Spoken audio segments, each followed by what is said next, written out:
Bismillahirrahmanirrahim. Assalamualaikum warahmatullahi wabarakatuh. Izinkan saya memperkenalkan diri. Saya Ananel Muna dari jurusan Farmasi Klinis dan Komunitas dari SMK Duta Karya Kudus. Yang saya hormati Bapak Faruk Mahrus AMD selaku pembimbing dan Ibu Apoteker Yanulia Handayani SSI selaku apoteker pengelola apotek. Saya ucapkan terima kasih banyak kepada pihak apotek karena sudah memberikan kesempatan untuk praktek kerja lapangan di Apotek Baitul Syifa. Di kesempatan kali ini, saya akan menjelaskan laporan prakerin di Apotek Baitul Syifa. Untuk memenuhi tujuan laporan akhir dari praktek kerja lapangan.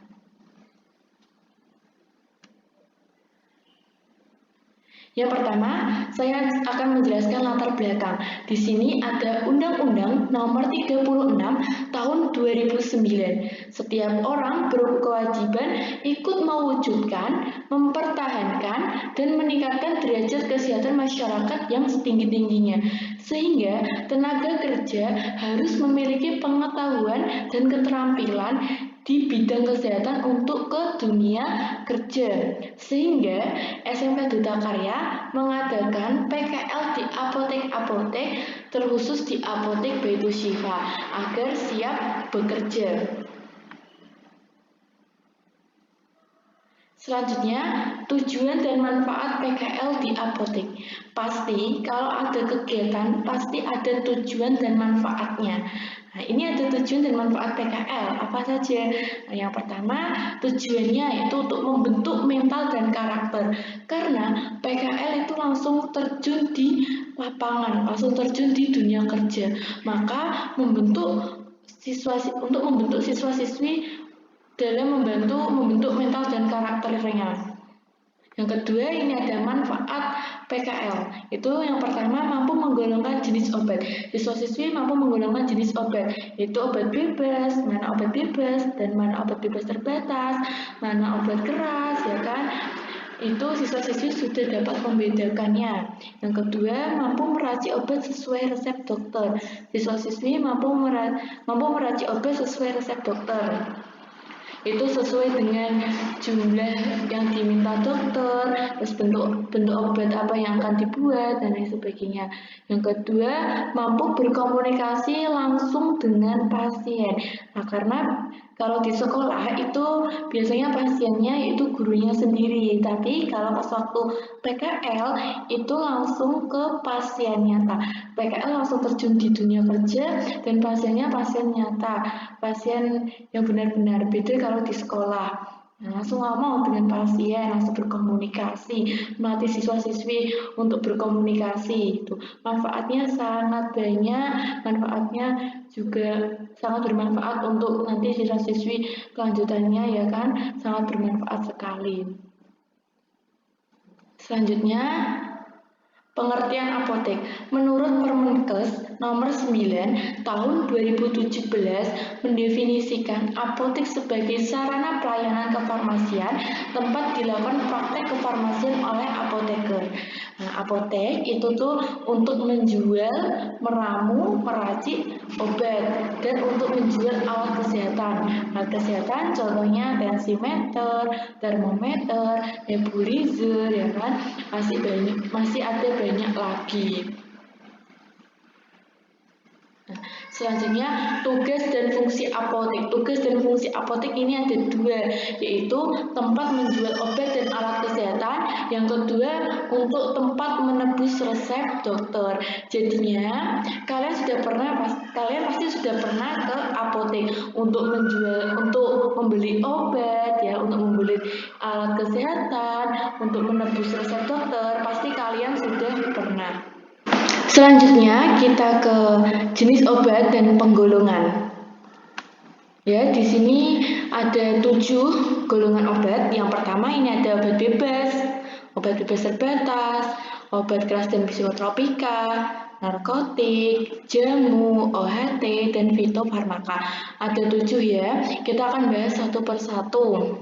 Apa itu obat bebas terbatas, dan lain-lain. Yang pertama ini obat bebas, yaitu dengan logonya berwarna hijau bulat ya, bulat berwarna hijau dengan garis tepi berwarna hitam. Ini obat bebas itu dijual secara bebas, biasanya di apotek, toko obat, dan di warung. Obat bebas ini tidak menggunakan resep dokter, dijual secara bebas. Contohnya apa? Contohnya obat bebas itu paracetamol dan Nudiatab. Nah, ini contohnya apa Kak? Gimana cara ngerti itu obat bebas di kemasan? Caranya kalian lihat di kemasan, ini ada tanda hijau ya, ini ada tanda hijau, dan di paracetamol juga ada tanda hijau. Nah, kalau ada tanda hijau bulat itu berarti obat bebas, seperti itu. Selanjutnya, kita ke obat bebas terbatas. Obat bebas terbatas ini contohnya ada dua ya, Decolgen sama Calpana Cream. Nah, Decolgen ini ada juga ya simbolnya itu berwarna biru bulat dengan lingkaran berwarna hitam, dan ini juga biru bulat dengan lingkaran berwarna hitam. Obat ini dijual secara bebas tanpa menggunakan resep dokter, tapi ada peringatannya P1 sampai P6. Ini contohnya Decolgen sama Calpana Cream. Selanjutnya, nah kita ke obat keras dan psikotropika. Ini lambangnya K ya kan, dengan lingkaran bulat berwarna merah, ada huruf K-nya ya. Ini K-nya tuh tepi sampai tepi ya kan. Habis itu dengan lingkaran hitam dengan garis lingkaran berwarna hitam. Contohnya apa? Obat keras dan psikotropika itu ya kan. Contohnya ini. Ya, yang sebelah kiri itu obat keras, dan yang sebelah kanan itu psikotropika. Nah, ini obat kerasnya ini antibiotik Efetrosis Meiji ya kan. Ini tuh obat keras harus menggunakan resep dokter, dan psikotropika di sini ada diazepam 5 mg ya kan. Psikotropika ini harus menggunakan resep dokter, tidak boleh dijual secara sembarangan, harus benar-benar menggunakan resep dokter. Selanjutnya kita ke narkotik. Narkotika, di sini contohnya ada kodein, ya kan? Ini harus menggunakan resep dokter. Ya, harus menggunakan resep dokter, dibeli harus menggunakan resep dokter, tidak boleh dijual secara sembarangan, ya kan? Selanjutnya kita ke jamu ya. Ya, logo jamu. Ini ada logo pohon ya. Di sini ada logo pohon ya, dengan dilingkari dengan garis tepi lingkaran berwarna hijau. Jamu ini dibuat dari bahan-bahan tradisional ya, sehingga mendapatkan khasiat. Contohnya jamu apa? Di sini saya ambil EM kapsul untuk membantu melancarkan haid. Nah, di sini ini ada tanda logo jamu ya. Ini dari obat herbal dari tanaman-tanaman tradisional ya, yang diolah sehingga mendapatkan khasiat seperti ini. Contohnya lagi selanjutnya ada OHT ya kan. OHT, obat herbal terstandar ya, yang sudah diuji secara praklinik, yaitu yang sudah diuji ke hewan ya kan. Ini tuh OHT, ada logonya seperti bintang 3 ya, ini dengan garis tepi berwarna hijau seperti itu. Dan bahan bakunya sudah distandarisasi, itu obat herbal terstandar. Kan ini ada logo OHT dengan bintang 3 ya, bintang 3 dengan garis tepi warna hijau. Kalau fitofarmaka ini ada tanda seperti salju ya, seperti kristal salju berwarna hijau dengan garis tepi berwarna hijau, itu fitofarmaka. Apa contohnya fitofarmaka? Ada yang tahu sebelum saya pinjat? Ya, benar. Saya fitofarmaka ambil Stimunoforte. Nah, di sini ada logonya ya, kelihatan ya. Fitofarmaka ini logonya. Nah, fitofarmaka ini logonya seperti kristal ya, salju. Ini fitofarmaka. Itu sudah diuji secara klinis dan praklinis. Kalau klinis diuji ke manusia, kalau praklinis diuji ke hewan. Seperti itu. Ini fitofarmaka, contohnya Stimunoforte ya. Ini ada golongannya di sini di pojok kiri atas, fitofarmaka. Jadinya kalau kalian ya kan belum tahu tentang di mana lihatnya obat bebas itu, di mana lihatnya obat bebas terbatas, di kemasannya ada. Contohnya saya ambilkan contoh ya untuk apa ya, obat bebas terbatas misal. Ini ada contohnya biru, berarti obat bebas terbatas. Seperti itu. Dia di sininya ada lambangnya atau logonya.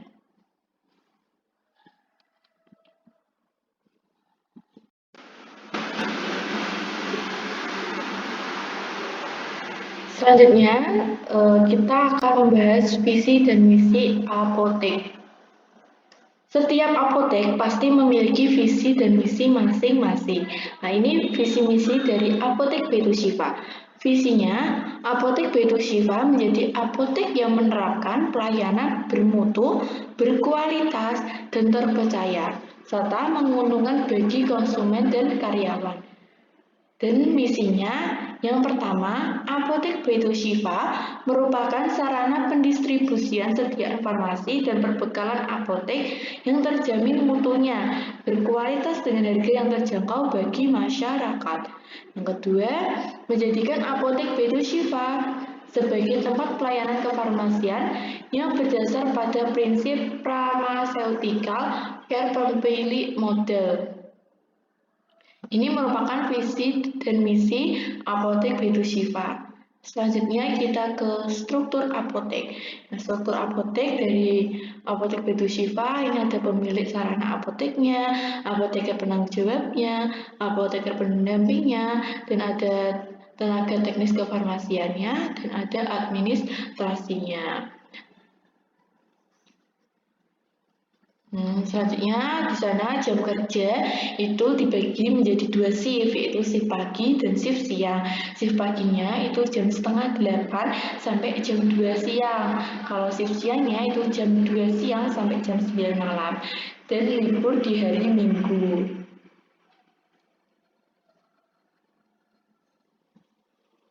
Dan ini merupakan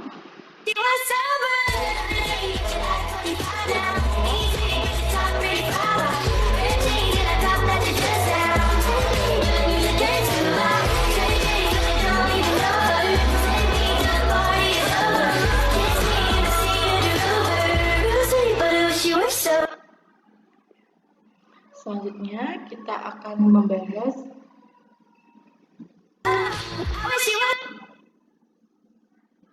waktu dan tempat kerjanya.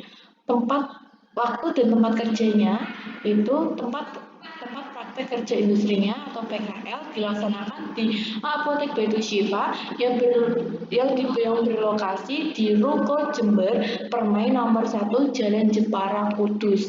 Waktu praktek lapangannya, kerja lapangan itu dilaksanakan pada tanggal 3 Februari sampai 3 April 2023 yang dibagi menjadi 2 shift pagi setengah 8 sampai jam 2 dan shift siangnya jam 2 sampai jam 9.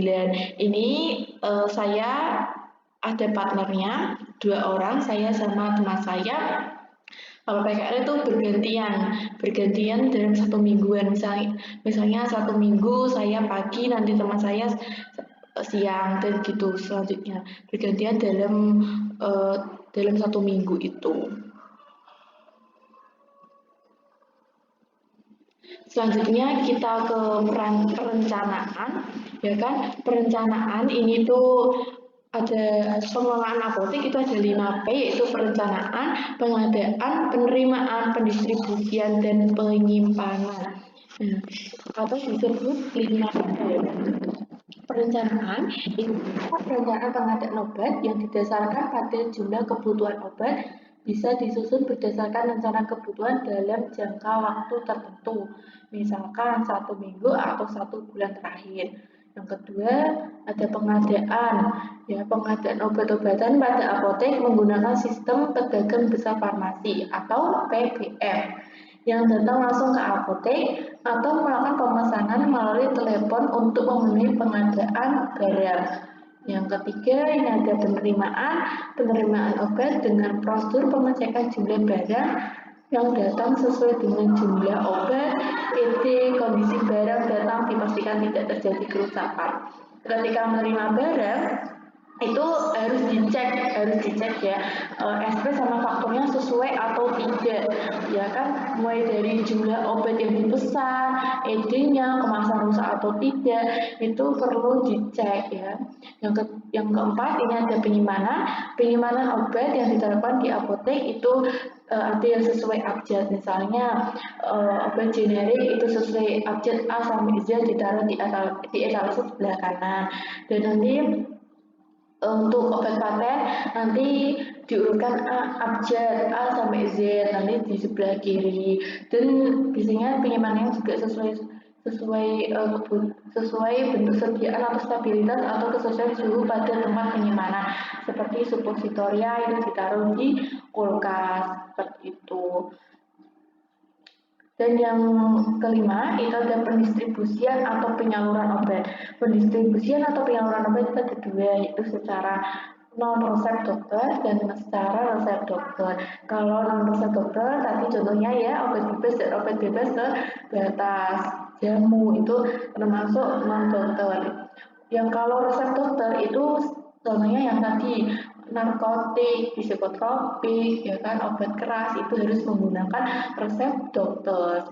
Selanjutnya ke kesimpulan dan saran. Kesimpulannya, adanya praktek kerja lapangan di apotek-apotek, siswa-siswi mendapatkan manfaat secara akademik dan non-akademik. Manfaat secara akademik, siswa-siswi dapat menggolongkan jenis obat, meracik obat sesuai resep dokter, dan melatih siswa-siswi untuk berkomunikasi dengan pasien secara langsung. Secara non-akademiknya dapat membentuk mental dan karakter siswa-siswi.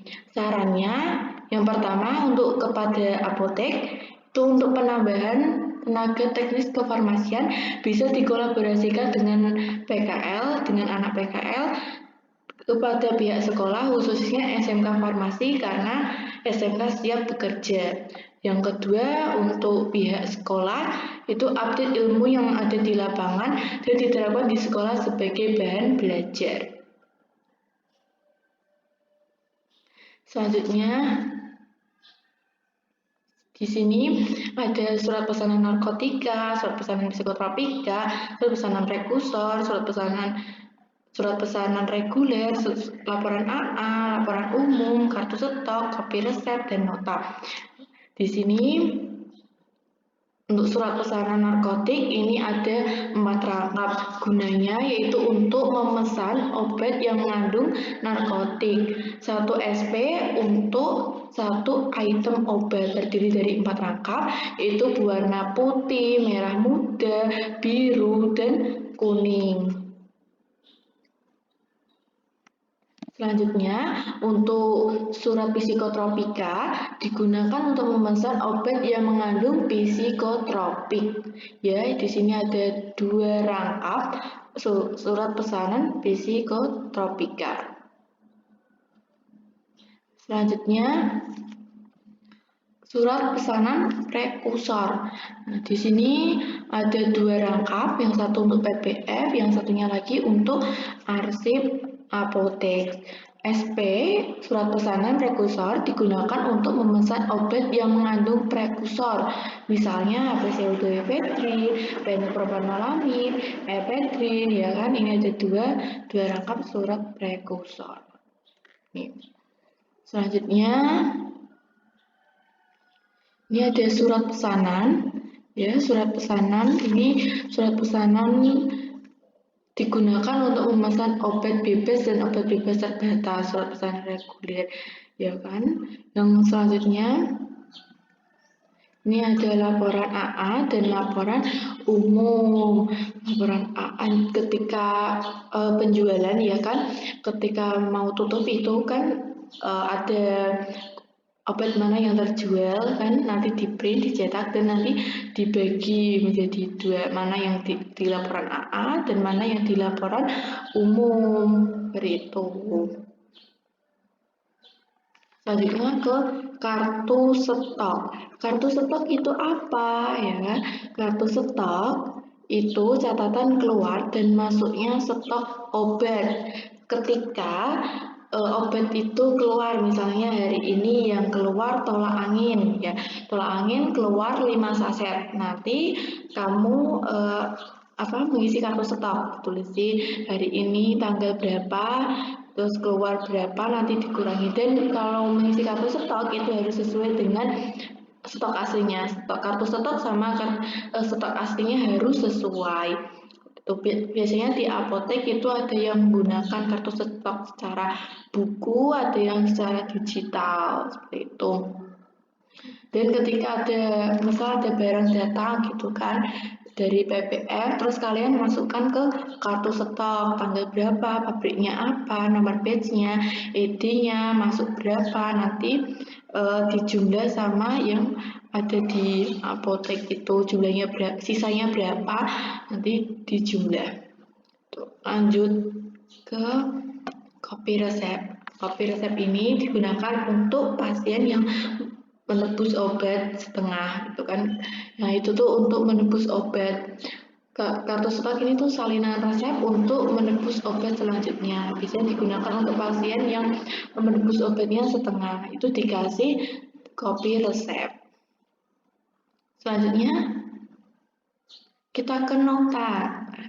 Kalian kalau biasanya di apotek kalau beli itu pasti beli banyak atau kalian pengen ada notanya itu pasti dikasih nota. Nota itu sebagai bukti transaksi kalau kalian sudah membeli obat ya kan, itu ada bukti transaksinya. Ya, yang ini biasanya yang putih ini tuh untuk diberi ke pasien, dan yang biru ini untuk arsip apotek biasanya ya.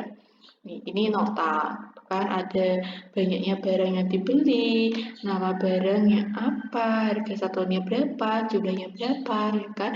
Ini ada, ini namanya nota pembelian. Mas, ini dokumentasi sudah di akhir-akhir ya ini presentasinya. Ya, ini PKL itu kemarin teman saya sama saya itu 3 Februari sampai 30 April 2023. Ini foto pas waktu penerjunan.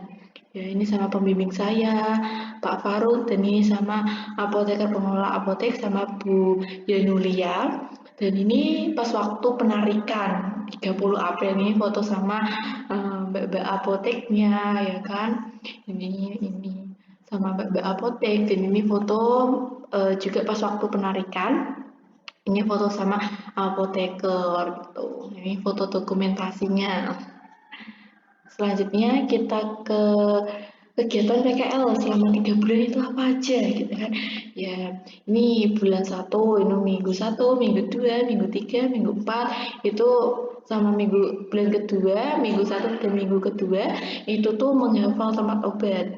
Nah, pas waktu PKL itu yang paling susah itu menghafal tempat obatnya, karena di apotek Batu Syifa itu obatnya sangat banyak, karena kan di sana bukan hanya apotek kan, sama ada dokter praktek, dokter spesialis dalam, jadinya obat-obat penyakit dalam itu banyak sekali, jadinya tempat menghafal obat yang ada di racikan, yang ada di etalase itu sangat banyak, membutuhkan 6 minggu untuk menghafal obat ya.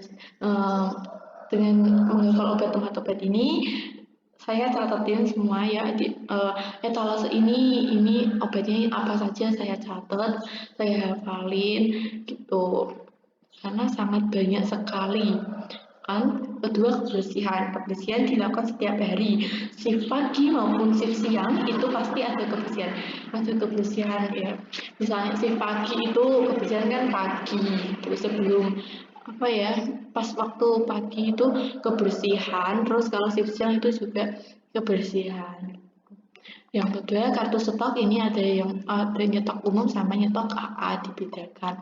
Ini juga setiap hari dilakukan. Terus pelayanan pasien pas waktu hari pertama itu juga sudah melayani pasien mau beli obat, itu kita sudah melayani.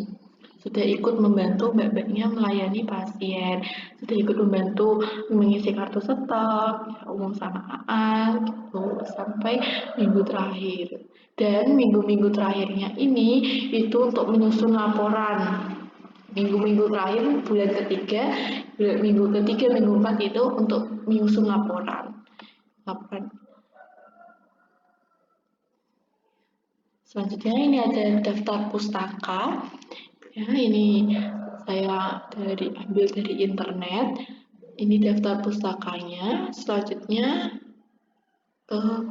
penutupan closing. Terima kasih saya ucapkan sebanyak-banyaknya kepada pihak apotek, kepada guru pembimbing, kepada apoteker, pengelola apotek, Bu Apoteker Yanulia Dayani SSI, dan Mbak-mbak tenaga teknis kefarmasian sudah mengajari saya ketika PKL, ya, mendapatkan ilmu yang sangat banyak, mendapatkan manfaat yang sangat banyak yang Masya Allah banget. Terima kasih banyak. Terima kasih. Wassalamualaikum warahmatullahi wabarakatuh.